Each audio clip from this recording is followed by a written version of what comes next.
Seja bem-vinda, seja bem-vindo. Você está no nosso canal do YouTube, Filho de Deus. Eu sou Márcio Cândido, escritor, autor do livro Filho de Deus, Fazei tudo o que ele vos disser. E nesse canal, nós estamos promovendo um estudo sobre os quatro evangelhos de Cristo. Hoje, com a passagem Sete maldições contra os escribas e os fariseus, que segue narrada exclusivamente no Evangelho de Mateus. E faremos uma leitura e uma reflexão.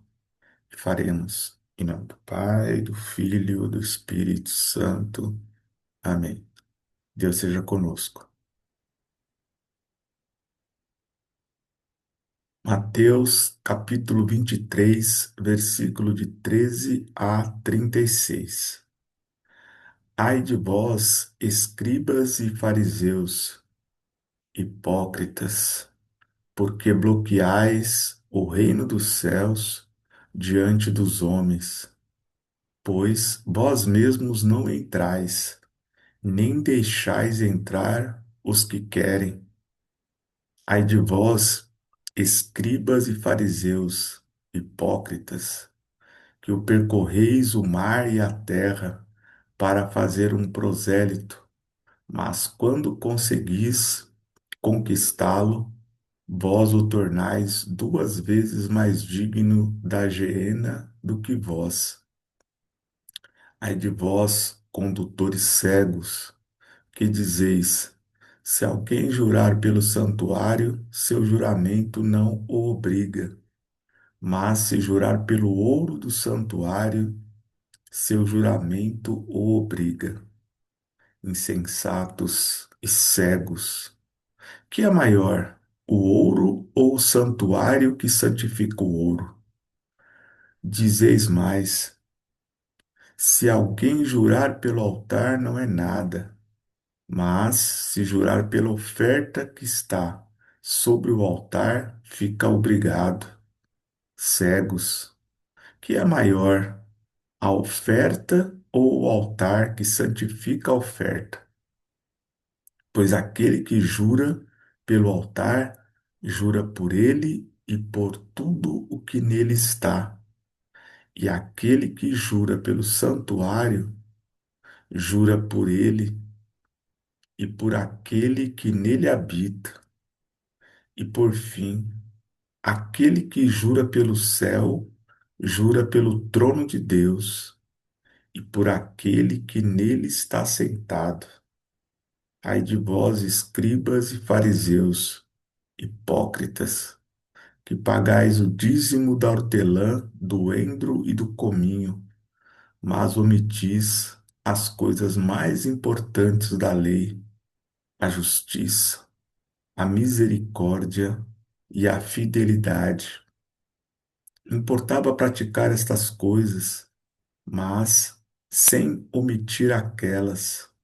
Condutores cegos, que coais o mosquito e engolis o camelo. Ai de vós, escribas e fariseus, hipócritas, que limpais o exterior do copo e do prato, mas por dentro estáis cheios de rapina e intemperança. Fariseu cego, limpa primeiro o interior do copo e do prato, para que também o exterior fique limpo. Ai de vós, escribas e fariseus, hipócritas, sois semelhantes a sepulcros caiados, que por fora parecem belos, mas por dentro estão cheios de ossos de mortos e de toda podridão.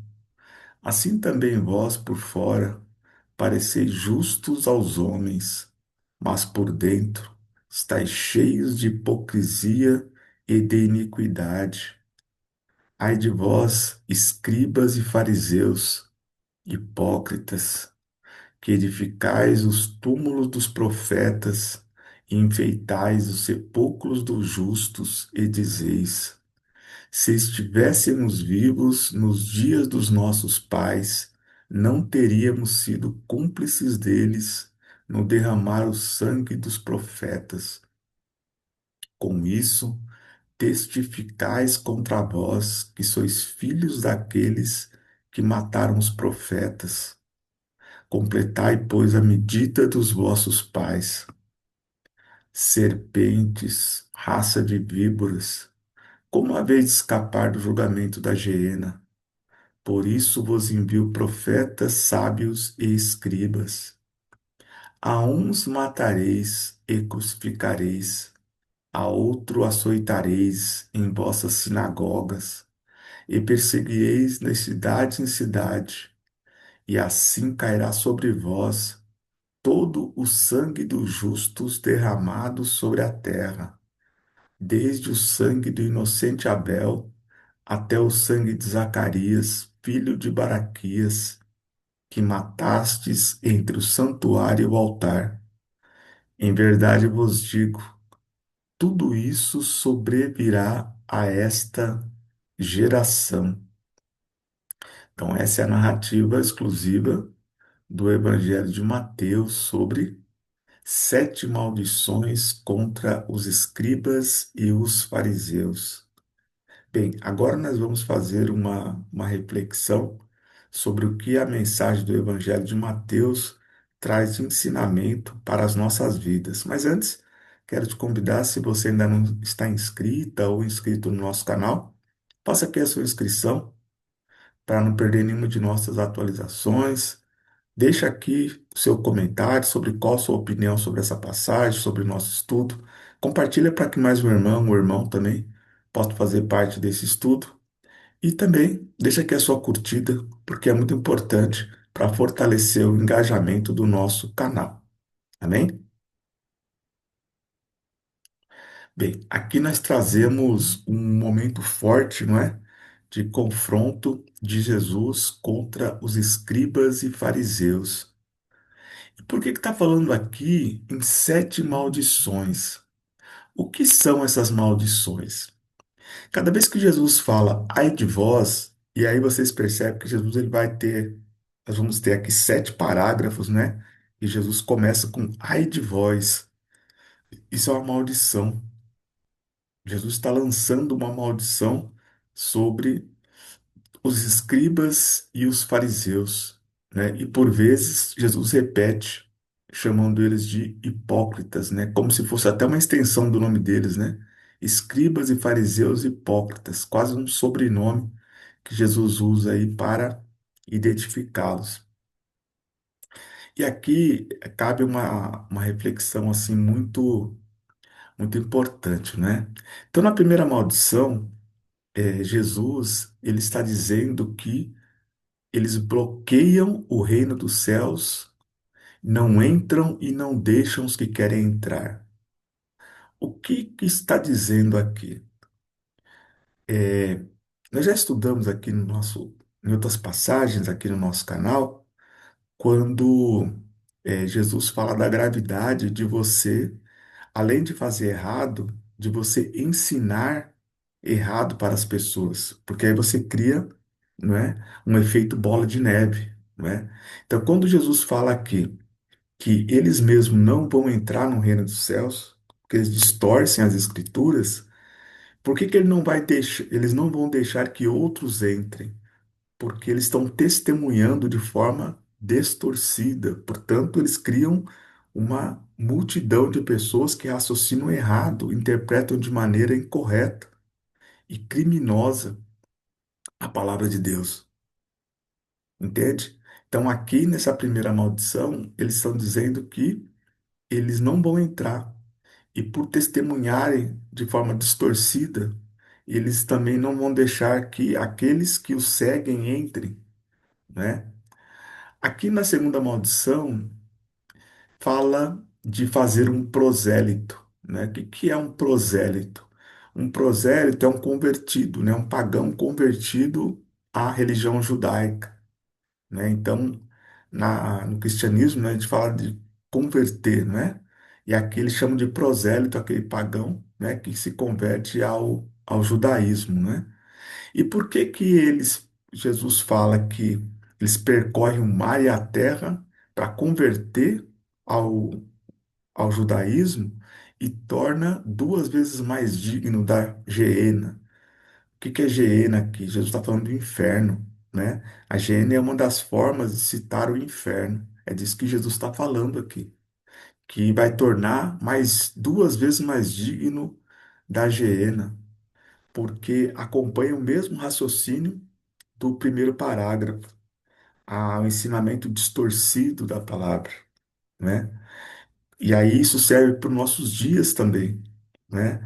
O dom de ensinar é de Deus, mas se você distorce a palavra, você cria uma multidão de pessoas ignorantes, interpretando de forma fundamentalista e distorcida a palavra de Deus e levando para os seus filhos, para os seus seguidores. Então isso é muito grave, né? Então não adianta você converter um pagão para o judaísmo, ou, no nosso caso, enquanto cristãos, para o cristianismo, se você fizer de forma distorcida, né?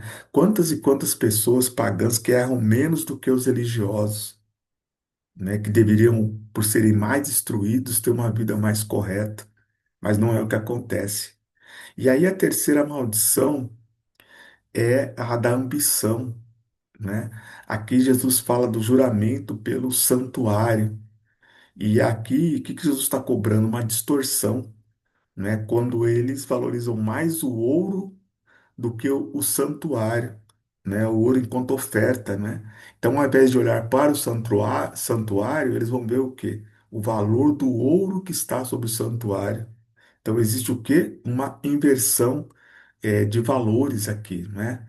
E aí dizendo que a oferta que não é o altar que santifica, a oferta santifica o altar, né? Olha a distorção. Tudo isso pela ambição do ouro, né? Da riqueza.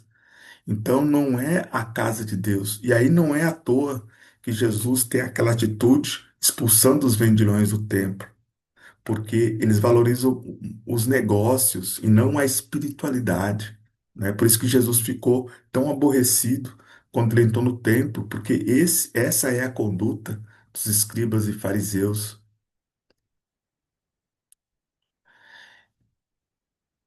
E aqui, na outra maldição, ai de vós que pagais o dízimo da hortelã, do cominho. Então aqui existia também a forma de devolver o dízimo por meio dos frutos da terra, né? Só que aqui Jesus ele fala, né, do dízimo sendo feito, só que em contraponto eles entregam corretamente, né, como está ali nas Escrituras, mas eles não observam as coisas mais importantes da lei, né, que Jesus ele nos presenteia aqui com essa informação, né? A justiça, a misericórdia e a fidelidade. Ou seja, não adianta você devolver o dízimo, né? Se você não tiver, não primar pela justiça, pela misericórdia e pela fidelidade, fidelidade a Deus, não é? Então, aqui Jesus ele está dizendo quais são os valores, né? Aquilo que tem mais importância aqui para Deus, né? E chama eles de condutores cegos, que coais o mosquito e engolis o camelo. Olha que profundo isso, né? O que que é coar o mosquito e engolir o camelo? É como você pegar coisas de menor importância e você querer investigar com uma lupa, né? Revirar tudo aquilo para uma coisa pequena.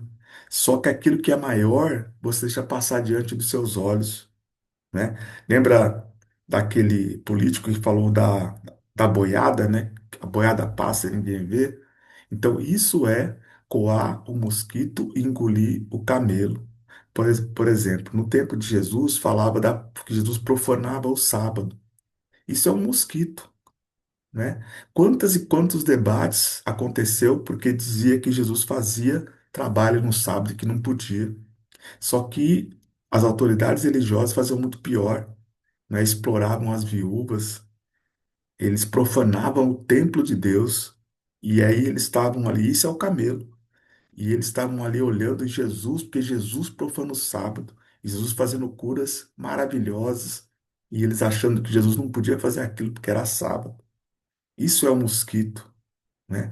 E quantas vezes nos dias de hoje a gente não come um mosquito e engole um camelo, não é? Muitas vezes está preocupado com aquele pobre que rouba um frango, mas não se preocupa com as grandes corporações que exploram o trabalhador, que roubam o contribuinte, né? Se preocupa com aquele que recebe Bolsa Família, mas é contra taxar os milionários, as grandes fortunas, aqueles que enriquecem às custas da exploração das pessoas, né? Então isso é o camelo que passa o tempo todo, né? Que passa pelas grandes corporações, pelas big techs, né? Pelos políticos, enfim, e são um camelo, né? Enquanto isso ficam ali procurando miudezas, né?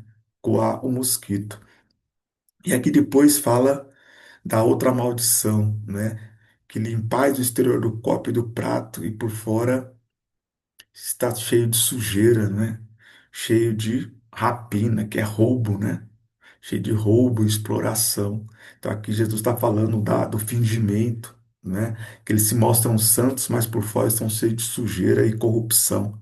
E depois vai falar que são semelhantes a sepulcros caiados, né? Ou seja, aquelas sepulturas belas, aqueles monumentos, né? Aqueles mausoléus, mas dentro cheio de osso e carne podre, né? Então é a isso que Jesus está comparando as autoridades religiosas, a hipocrisia deles no ensinamento e nas práticas.